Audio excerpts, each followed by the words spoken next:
6 जनवरी को समाप्त हुआ था और 6 जनवरी को हमने आलेख्य मतदाता सूची ड्राफ्ट इलेक्टोरल रोल पब्लिश किया था।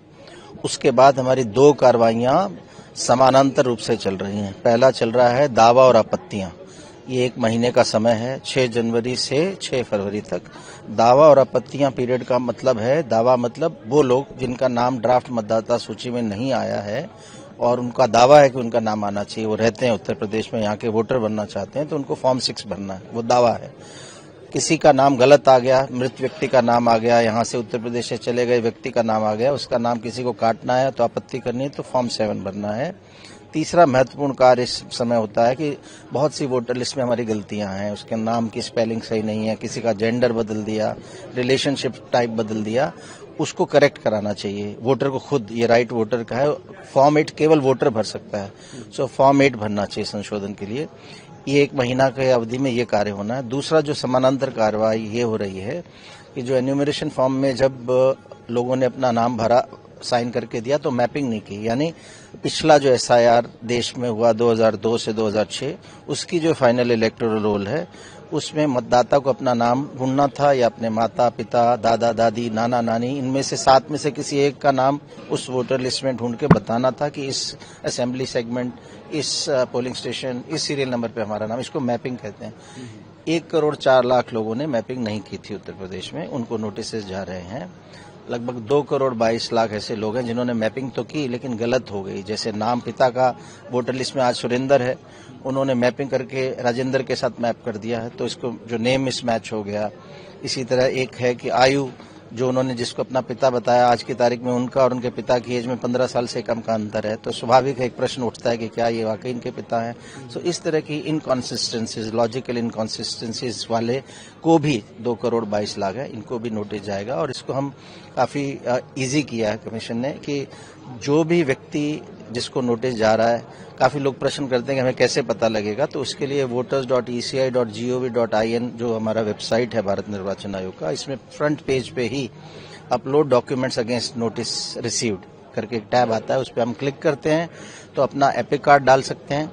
एपिक कार्ड डालते ही वो थ्रो करता है कि नहीं अभी आपका नोटिस आया है या नहीं आया। और इसी तरह अगर आपको नोटिस आ गया है तब आप नोटिस डालेंगे तो ऑप्शन देता है आपको डॉक्यूमेंट्स अपलोड करने के, उसमें आप अपने डॉक्यूमेंट्स अपलोड कर सकते हैं। ऐसा इलेक्टर जिसका जन्म 1 जुलाई 1987 से पहले हुआ है, उसको अगर नोटिस मिलता है तो उसको केवल एक डॉक्यूमेंट अपलोड करना है स्वयं के लिए। ऐसा इलेक्टर जिसका जन्म 1 जुलाई 1987 से 2 दिसंबर 2004 के बीच में हुआ है, ऐसे इलेक्टर को 2 डॉक्यूमेंट्स अपलोड करने, एक स्वयं के लिए, एक अपने माता या पिता में से किसी एक के लिए।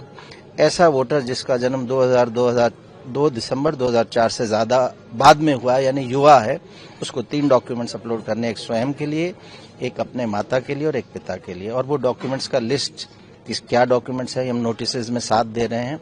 तो काफी कुछ काम तो घर बैठे आप अपना डॉक्यूमेंट्स अपलोड करके कर सकते हैं।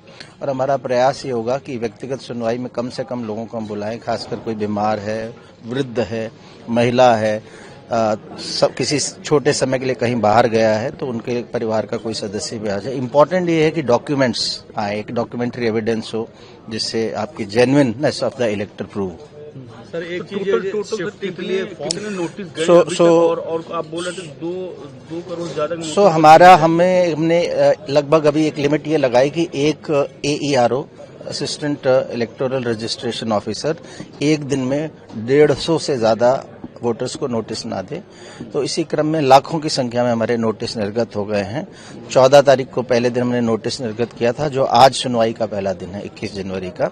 और आज और कल हम देखेंगे किस तरह की व्यवस्था रहती है और उसके हिसाब से व्यवस्था में अगर कोई कमी पाई जाएगी तो हम उसमें संशोधन करके उसको दुरुस्त करेंगे। कोशिश ये रहेगी कि इस सिस्टम, हमारी प्रोसेस को एफिशिएंट बनाए, वोटर्स को कम से कम प्रॉब्लम हो, उसके रहते हमारे पास डॉक्यूमेंट्स आ जाए, ऐसा प्रयास करेंगे। सब शिफ्टिंग के लिए जब फॉर्म 6 अब भर रहे हैं, हमारी इनोवेशन जो नहीं भर रहा है, तो वो फॉर्म कंप्लीट भरने के बाद क्या घर पे ऑटोमेटिकली पहुंच जाएगा वोटर कार्ड?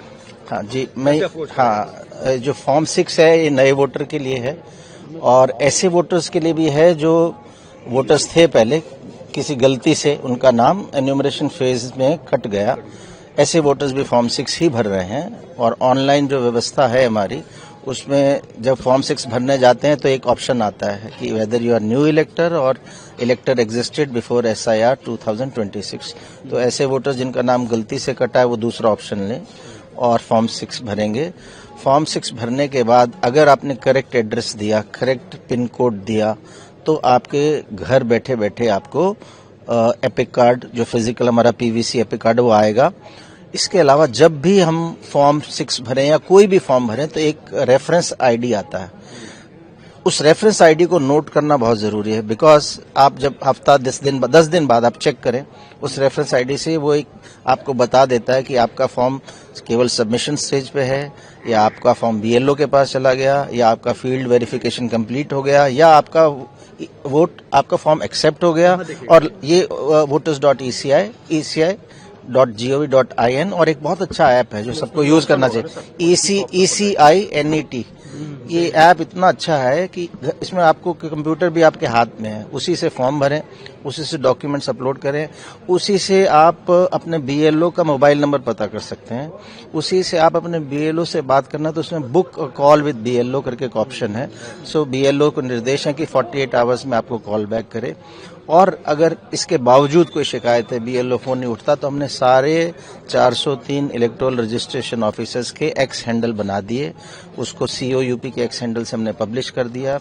सारे 75 जिला निर्वाचन अधिकारियों के एक्स हैंडल बना दिए, उसको पब्लिश कर दिया।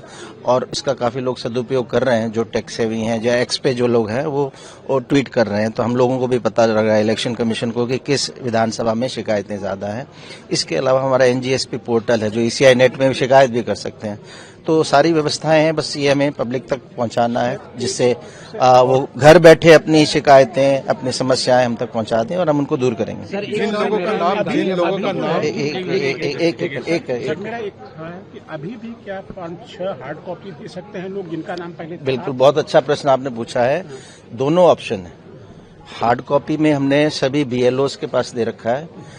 हार्ड कॉपी जो मैंने जैसे बताया, पोर्टल voters.eci.voters.gov.in, उस पे लेफ्ट में ओपनिंग में फॉर्म 6 में आप डाउनलोड कर सकते हैं।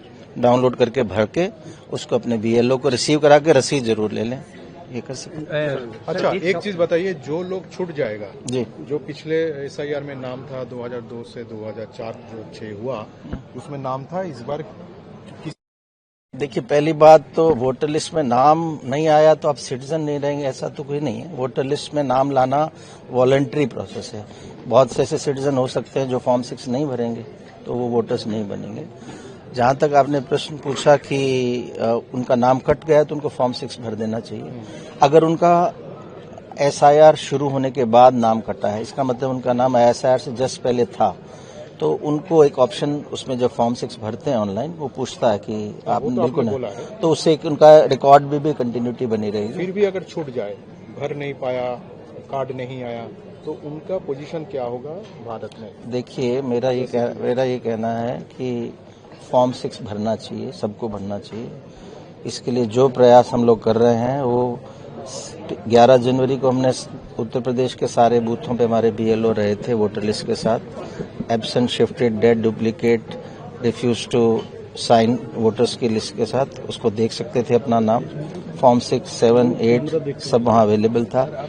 ऑनलाइन सारे ऑप्शंस अवेलेबल है, ECINET ऐप है, हमारा पोर्टल है। तो पहला स्टेप तो हमारे वोटर्स को लेना है कि अपना नाम फॉर्म 6 को स्वयं भर सकते हैं।